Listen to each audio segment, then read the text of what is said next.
प्यारे बच्चों नमस्कार। आप सभी का स्वागत है आपके अपने चैनल गोल्डन पाठशाला में। इस क्लास में हम लोग पढ़ने वाले हैं कक्षा 7 विज्ञान। ये आपका तीसरा वीडियो है। अगर आपने वो पहले वाले वीडियो नहीं देखे हैं तो प्लेलिस्ट में जाकर आप देख सकते हैं, या लास्ट में आपको स्क्रीन पर भी दिखाई दे जाएगा, वहाँ से भी आप जाकर देख सकते हैं। तो इसमें हम लोग पढ़ने वाले भौतिक और रासायनिक परिवर्तन, ये पूरा चैप्टर कंप्लीट करेंगे आज।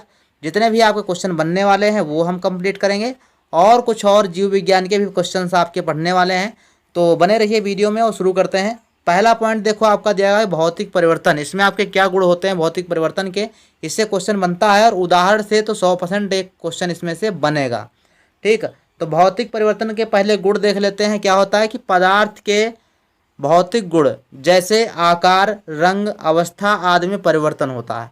ठीक, अवस्था में परिवर्तन होगा, रंग में परिवर्तन, आकार में परिवर्तन। जैसे लोहे को आप गर्म करते हो तो लोहा लाल हो जाता है, लेकिन ठंडा होने पर वो पुनः अपनी अवस्था में आ जाता है, अर्थात अपने रंग में आ जाता है। तो कहने तात्पर्य है रंग तो बदलेगा लेकिन उसमें और कोई चेंजिंग नहीं आएगी। ठीक, कलर चेंज हो जाएगा लेकिन रासायनिक परिवर्तन उसमें कोई अणुओं में परिवर्तन नहीं होता। ठीक, इसमें कोई नया पदार्थ नहीं बनता है। ठीक, और यह उत्क्रमणीय परिवर्तन होता है, अर्थात अपने पर परिवर्तनकारी बल हटाने पर वो अपनी अवस्था में आ जाता है। ठीक है, पदार्थ की आणविक संरचना में कोई परिवर्तन नहीं होता, तो ये आपको ध्यान रखना है, पूछा जा सकता है। अगला देखो उदाहरण आपके दिए गए हैं, ये आपके बहुत इंपॉर्टेंट हैं। लिखा है, पहला उदाहरण है आपका मोम का पिघलना। यही अगर बात कर दे कि मोम का जलना या मोमबत्ती का जलना, तो मोमबत्ती का जलना रासायनिक परिवर्तन है, जबकि मोम का पिघलना भौतिक परिवर्तन है। ध्यान रखिएगा, मोम का पिघलना भौतिक परिवर्तन, लोहे का गर्म होकर लाल होना भौतिक परिवर्तन, बल्ब का जलना भौतिक परिवर्तन, चीनी का शरबत बनाना भौतिक परिवर्तन, और चीनी को गर्म करना रासायनिक परिवर्तन। ध्यान रखिएगा, दोनों में आपको अंतर करके समझना है। गर्म जल से भरे डिब्बों पर ठंडा पानी डालना। जब आप गर्म जल से भरे पानी के ऊपर ठंडा पानी डालोगे तो जो आपका डिब्बा होगा वो पिचक जाएगा, टिन का जो होगा। ठीक है, ध्यान रखिएगा, वो भी आपका भौतिक परिवर्तन है। इसके बाद ग्लूकोज का जल में घुलना, ग्लूकोज जल में घुलेगा, वो भी आपका क्या है, भौतिक परिवर्तन है। तो ये आपके भौतिक परिवर्तन के उदाहरण हैं। ये इतने इंपॉर्टेंट प्रश्न हैं, इतने इंपॉर्टेंट उदाहरण हैं कि यही उदाहरण देकर आपको क्वेश्चन पूछेगा। ठीक है, कि मान लो पूछ सकता है कि मोमबत्ती का पिघलना कैसा परिवर्तन है, रासायनिक, भौतिक, उत्क्रमणीय। तो आपको ध्यान रखना है। अब बात करते हैं रासायनिक परिवर्तन की। 27 नंबर पॉइंट है कि रासायनिक परिवर्तन एक या एक से अधिक नए पदार्थ बनते हैं। उसमें भौतिक परिवर्तन में कोई नया पदार्थ नहीं बनता, लेकिन रासायनिक परिवर्तन में नया पदार्थ बनेगा। जैसे कागज को जला दो आप, तो कागज को जलाओगे तो कागज जलाने पर राख बन जाएगी, तो ये नया पदार्थ बना कि नहीं बना, उसको हम राख को कागज नहीं बना सकते। तो ऐसे परिवर्तन जिनको हम अपनी पुनः अवस्था में नहीं ला सकते हैं, नई पुरानी अवस्था में नहीं ला सकते हैं, तो वो क्या है, रासायनिक परिवर्तन हो जाएगा। ध्यान रखिएगा, इसी को अनुत्क्रमणीय परिवर्तन भी कहते हैं। ध्यान रखिएगा, यह अनुत्क्रमणीय परिवर्तन होता है। ज़्यादातर परिवर्तन क्या होते हैं, अनुत्क्रमणीय परिवर्तन होते हैं। इसमें पदार्थ की आणविक संरचना में परिवर्तन होता है, अर्थात उसके अणुओं में जो है परिवर्तन हो जाता है। ठीक, अगला प्रश्न देखो, इसमें आपके उदाहरण दिए गए। उदाहरण ये बहुत इंपॉर्टेंट है। मोमबत्ती का जलना, हमने आपको बताया था मोमबत्ती का पिघलना, मोम का पिघलना और मोमबत्ती का जलना। ठीक, मोमबत्ती का जलना रासायनिक परिवर्तन, मोम का पिघलना भौतिक परिवर्तन। लोहे पर जंग का लगना, ठीक, लोहे पर जंग लग जाएगी, वो भी क्या हो जाएगी, रासायनिक परिवर्तन। चीनी को गर्म करना, कली चूना का जल से क्रिया। जब आप कली चूना जो आपका बुझा नहीं होता उसको कली चूना कहते हैं, CaO। ठीक, कैल्शियम ऑक्साइड। ठीक, तो इसको आप जब जल से क्रिया कराएंगे तो क्या बन जाएगा, ये गर्म होके बुलबुले देकर जो है आपका क्या हो जाए, बुझा चूना बन जाएगा। तो ध्यान रखिएगा, जो कली चूने का जल में क्रिया क्या है, रासायनिक परिवर्तन है। बीजों का पौधे के रूप में बढ़ना रासायनिक परिवर्तन है। जुगनू का चमकना, इंपॉर्टेंट है, वेरी वेरी इंपॉर्टेंट। जुगनू का चमकना कैसा परिवर्तन, तो रासायनिक परिवर्तन। कागज का जलना रासायनिक परिवर्तन। ये सारे उदाहरण आपके लिए बहुत इंपॉर्टेंट हैं। तो आइए बढ़ते हैं नेक्स्ट पॉइंट पर। इसमें आपका देखो दिया गया है, यह आपका 28 नंबर पॉइंट है। स्वस्थ मनुष्य के शरीर का तापमान कितना होता है, तो 37 डिग्री या 98.6 डिग्री फ़ारेनहाइट। इसमें से आपका कोई एक पूछ लेगा कि स्वस्थ मनुष्य के शरीर का तापमान कितना होगा, तो 37 डिग्री सेंटीग्रेड कहेंगे या फिर 98.6 डिग्री सेंटीग्रेड कहेंगे, 6 डिग्री फ़ारेनहाइट कहेंगे। ठीक है, तो फ़ारेनहाइट पैमाने पर 98.6 होता है और सेंटीग्रेड पैमाने पर 37 डिग्री सेंटीग्रेड होता है, ध्यान रखिएगा। 29 नंबर दिया गया थर्मामीटर। डॉक्टरी थर्मामीटर जो होता है उसमें पारा या एल्कोहल प्रयोग किया जाता है। ठीक है, जो उसमें जो लाल लाल कलर का आप देखते हो तो वो पारा या एल्कोहल होता है। और डॉक्टरी थर्मामीटर में 35 डिग्री सेंटीग्रेड से लेकर 42 डिग्री तक जो है चिन्ह बने होते हैं। और 31 नंबर पॉइंट है कि 0 डिग्री डिग्री सेंटीग्रेड से डिग्री फ़ारेनहाइट में परिवर्तन करने का सूत्र दिया गया है।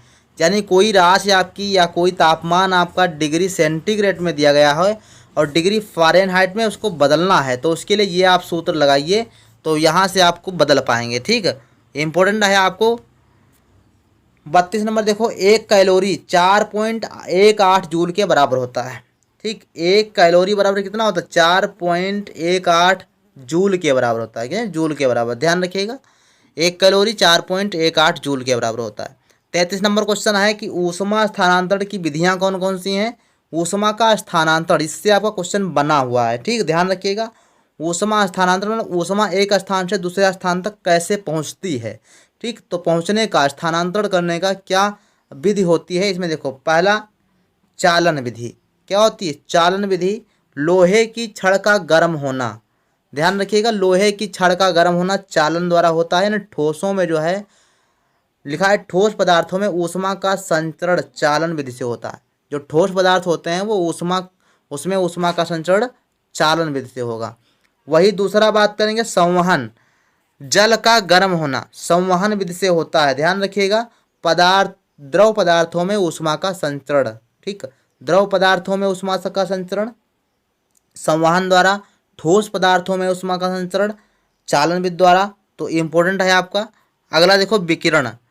विकिरण में दिया गया वायुमंडल का गर्म होना, यानी जो सूर्य की किरणें आती हैं वो विकिरण विधि द्वारा आती हैं, विकिरण माध्यम से आती हैं। तो ध्यान रखिएगा, माध्यम की आवश्यकता नहीं होती। ये क्वेश्चन आपका बना था कि ऊष्मा संचरण की कौन सी विधि में माध्यम की आवश्यकता नहीं होती, तो विकिरण विधि में जो है माध्यम की आवश्यकता नहीं होती। ध्यान रखिएगा, इंपॉर्टेंट चीज़ें हैं। 34 नंबर है ऊष्मा के सुचालक। पहले सुचालक उसके बाद कुचालक। ऊष्मा के सुचालक की बात करें, लोहा, एल्युमिनियम, तांबा। ठीक, ये क्या होते हैं? सुचालक होते हैं। धातुएं लगभग जितनी होती हैं वो सारी क्या होती हैं? सुचालक होती हैं। अगला देखो, दिया गया है ऊष्मा के कुचालक, लकड़ी, कांच, कागज और पोर्सिलीन। ध्यान रखिएगा, ये पोर्सिलीन आपका इम्पोर्टेंट है, पूछा सकता है, क्योंकि ये नाम जो होते हैं, जो अटपटे नाम होते हैं, वो जरूर पूछता है अपवाद के रूप में। 35 नंबर, अवस्था परिवर्तन। अवस्था परिवर्तन कैसे आता है? जैसे ठोस गर्म करने पर द्रव में बदलता है। ठीक है, ठोस को अगर आप गर्म करोगे तो द्रव में बदलेगा, और द्रव को गर्म करोगे तो गैस बन जाएगा और गैस बन के उड़ जाएगा। ठीक, ध्यान रखिएगा, इंपॉर्टेंट चीज़ है। यानी ठोस को गर्म करोगे तो वो द्रव बन जाएगा, और द्रव को गर्म करोगे तो गैस बन जाएगी। सेम उल्टा, अगर जलवाष्प को ठंडा करोगे, जलवाष्प यानी गैस को अगर आप ठंडा करोगे तो द्रव में बदल जाएगा वो। ठीक, और अगर द्रव को ठंडा करोगे तो ठोस बन जाएगा। ठीक, जैसे कि आपकी भाप हो, अगर आप उसको ठंडा करोगे तो द्रव में बदल जाएगी और वो पानी बन जाएगी, और पानी को जब और ठंडा करोगे तो वो ठोस बनकर बर्फ बन जाएगी। ठीक है, तो ध्यान रखिएगा, इंपॉर्टेंट आपका है। 36 नंबर देखो, पॉइंट दिया गया है कि ऐसे पदार्थ जो ठोस अवस्था से सीधे गैसीय अवस्था में बदल जाते हैं वह ऊर्ध्वपातज कहलाते हैं। क्या कहलाते हैं? ऊर्ध्वपातज, तथा यह क्रिया ऊर्ध्वपातन कहलाती है। यहाँ पर एक उदाहरण हम भूल गए, यहाँ पे नौसादर लिख सकते हो। क्या लिख सकते हो? नौसादर आपका क्या होता है? एक ऊर्ध्वपातज ऊर्ध्वपातज होता है। और कपूर भी आपका क्या होता है? ऊर्ध्वपातज होता है। ये क्रिया क्या होती है? ये आपकी क्रिया होती है ऊर्ध्वपातन क्रिया होती है, जिसमें जो है कोई पदार्थ ठोस अवस्था से सीधे गैसीय अवस्था में परिवर्तित हो जाता है। ठीक, यानी द्रव नहीं बनता, तो वो ऊर्ध्वपातज कहलाता है पदार्थ, और ऊर्ध्वपातन क्रिया कहलाती है। 37 नंबर देखो, पॉइंट दिया गया है आपका कि वह निश्चित ताप जिस पर कोई ठोस पदार्थ द्रव में बदलता है उसका गलनांक कहलाता है। ठीक, जैसे जल का गलनांक, जैसे जल का गलनांक कितना होता है 0 डिग्री सेंटीग्रेड। यहाँ पर जल लिखा है नहीं, बर्फ होगा। ठीक, बर्फ का गलनांक कितना होगा तो 0 डिग्री सेंटीग्रेड। 4 डिग्री पर बर्फ जो है जम जाती है।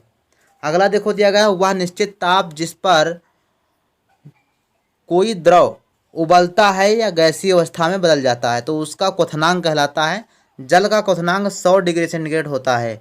इंपॉर्टेंट चीज़ है। अगला दिया गया 39 नंबर, ठोस द्रव गैस को गर्म करने पर फैलते हैं तथा ठंडा करने पर सिकुड़ते हैं। ये सब में जो है वही क्रिया होती है। अगर ठोस या द्रव या गैस किसी को आप गर्म करोगे तो फैलेंगे, यानी उनमें प्रसार होगा, और ठंडा करने पर वो सिकुड़ते हैं, अर्थात उसमें जो है प्रसार घटता है।